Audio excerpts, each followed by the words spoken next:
Go over this week's lab, weak acid titration, weak acid strong base titration, which also will be on lecture notes 24.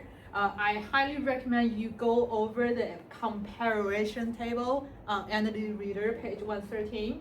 And there is also a very similar example question on Entity Reader, not practice exam, lecture notes, okay? Why I go over lecture notes? Because I don't think you guys are ready for practice exam question. We don't want to waste a good question.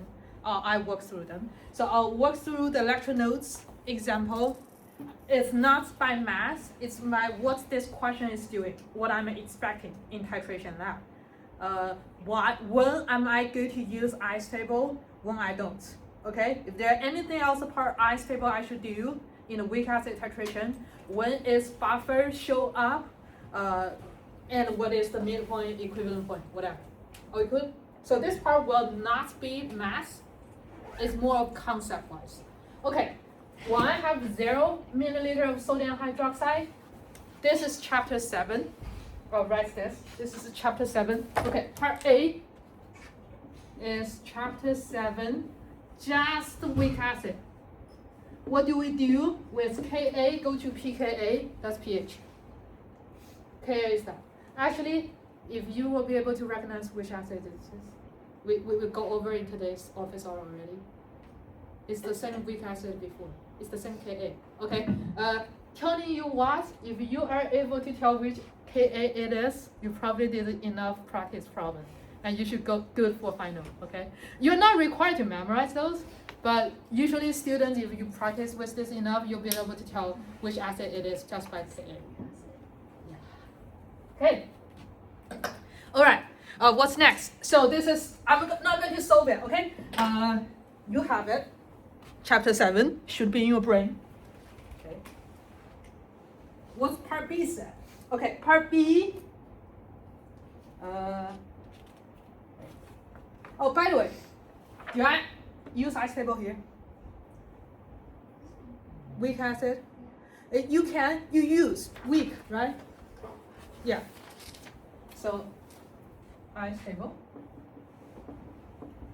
But just for the weak acid itself. Do I do the 5% rules? Yes? Yes? Okay.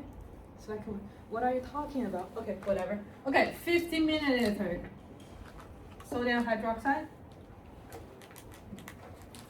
B, part B, will 50 milliliter sodium hydroxide.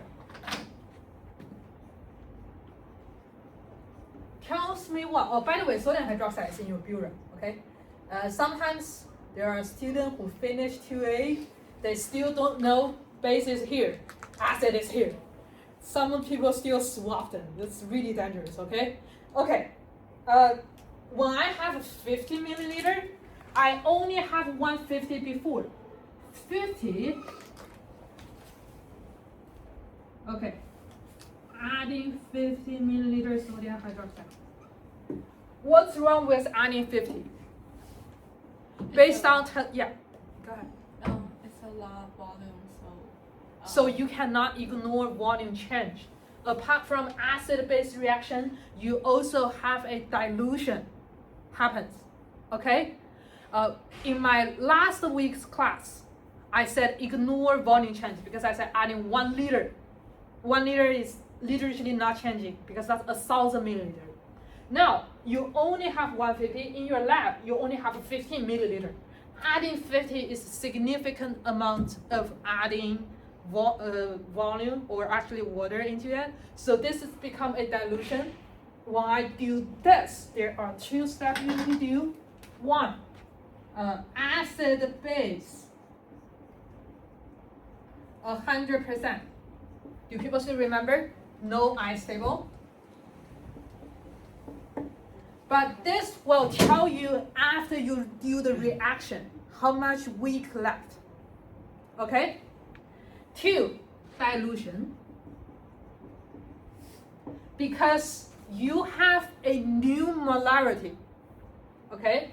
Dilution will give you new molarity. Number 3, you're going to do ice table. Because of what? In this new molarity, you do form a buffer. Are we cool? Okay. When is this range if it's on the plot? Okay. My plot. Okay. So okay. Part A is 0 milliliter, right? Okay. 0 milliliter is part A. Okay, 50-ish probably is already in the buffer range.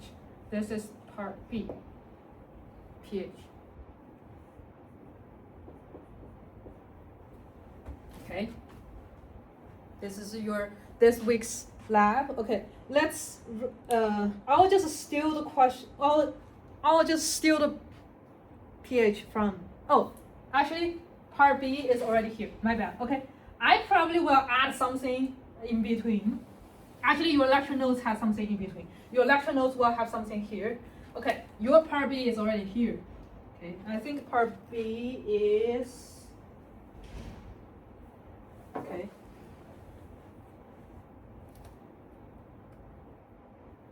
.34, so roughly like here. That will be too much. I'll set it here. Your lab will have different ones based on what it is. Okay, milliliter, part B. Okay, part C will have 100 milliliter.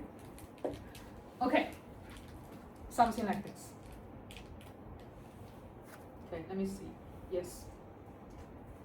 And you have part D of 150. Okay.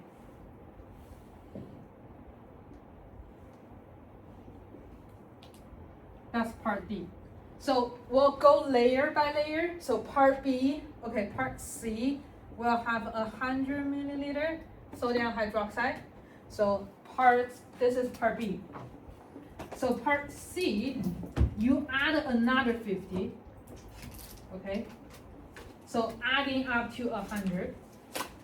When I have 100 milliliter adding to it, I'll just let you know, you are still within the buffer range. We set the question like that, sort of. Okay, you are still going to do all these three. But what's the difference between part C and B? Because you add one more 50. So now you add a total, okay, part C. Okay, part C, you add a total of 100. You are diluted everything more. So this new molarity changed because you add more 50. Of course, you also have more base. Does that make sense? Okay, then you're going to do another ice table. Each of the part B, C, D, as long as it's still within buffer region, which is the plateau, okay, you are always going to repeat this 3 steps. 1, calculate how much acid or base remain. 2, after I add a significant amount of water, what's the new volume? 3, based on the new volume, and you'll have a new molarity, plug it into the ice table and finding X. You're always going to have that as long as you are within the buffer